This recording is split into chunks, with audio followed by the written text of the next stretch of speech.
what to say now. Welcome to the Lonan Gentlemen's Fellowship again. Paul here, and he's talking bollocks. Oops, excuse me. Right, what we're doing tonight is basically what I'm trying to do is make a clutch off one bike fit another. So what I'm doing is I'm actually taking the back drive off one clutch basket and fitting it to the other, and then banding it. So that's the finished item. Okay, so what we've got is originally we've got this clutch, which is off FZR 600 Yamaha, and this one which is off an FZR 400 Yamaha.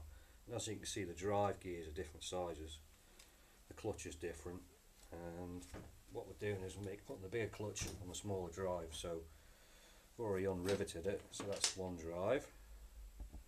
Okay, and then we have to take this, once I've machined it and fitted a band to it, and stick it on this one and weld it up. Looks simple but takes a few hours.